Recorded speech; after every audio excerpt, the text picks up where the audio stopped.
First off, when he says the book, everybody, I've read a lot of books. My favorite thing about you, obviously, there's this things we're going to get into in a little bit here that are just remarkable about you, that you've achieved.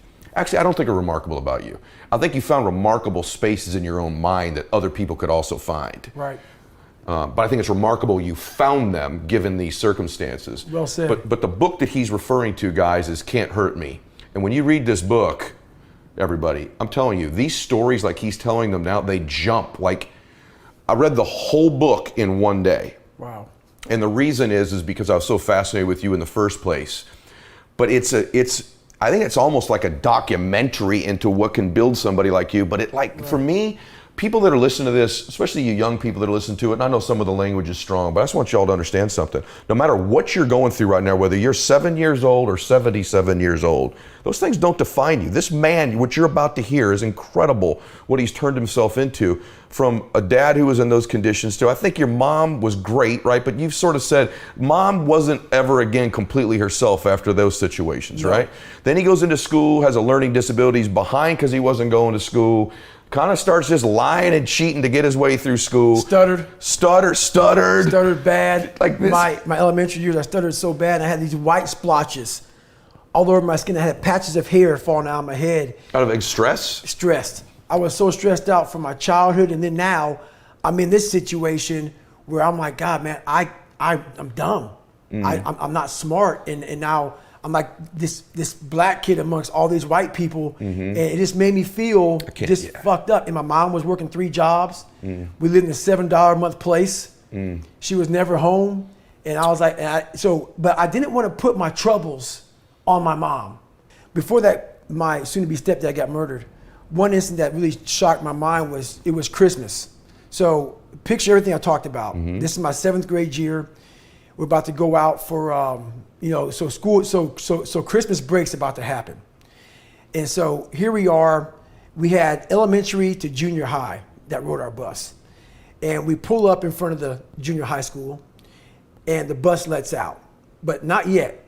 This kid who missed the bus, he missed the bus because he had some cookies for the bus driver. He goes over, and I tell a story because this story, it fucked me up so bad.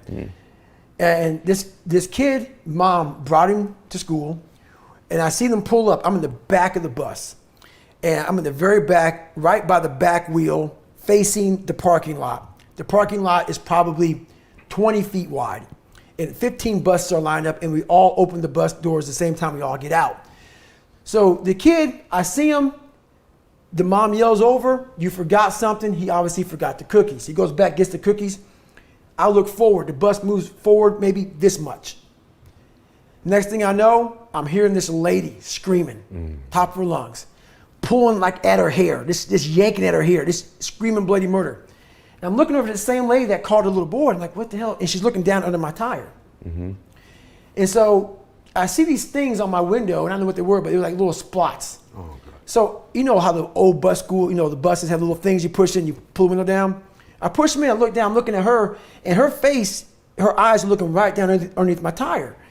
And I'm like, what the hell is she looking at? So I look down, and this kid's head was this flat, and his eyes were bugged out of his head. And I tell you that story because almost exactly a year later, the same exact time frame, the day after Christmas, my mom's soon-to-be stepdad got murdered. Oh my God. So I tried to bury that, and now my 8th grade year, he gets murdered. And so what happens, I had to bring you back here to set the tone for what happened here. I want to understand what the hell you just said. You're telling me in the 7th grade, you watched a young man get run over by the bus? I didn't see it, I saw the after You effect. saw the after of his, oh my. And so what I did, so I got off the bus, and this is what curiosity does to you. This is the dumbest thing I've done in my life. I'm walking now, so I have to go to the principal's office because I was like witness to this shit. So I'm in the principal's office sitting there, and the one thing I did was I looked under the bus. So I see this, and I look under the bus as I'm walking to the principal's office, and I see these little kids' shoes. Now, I'm telling you this because this shit it's about PTSD, and so I already had it from my childhood. Of course. Now I'm in 7th grade, and I see these little kids' shoes like this big. He was an elementary kid, just twisted in, and I'm just like, what the fuck? And then nearly a year later, The day after Christmas, a year later, my soon-to-be stepdad gets murdered. And I tell you that because I slept on my floor for probably, I don't know, 4 months to 6 months. Why? I was afraid to sleep in my bed for some reason. Wow. Don't know why. Wow. Some psychological fucking Wow. but I'm painting this picture for you to let you know Boy. where I was at.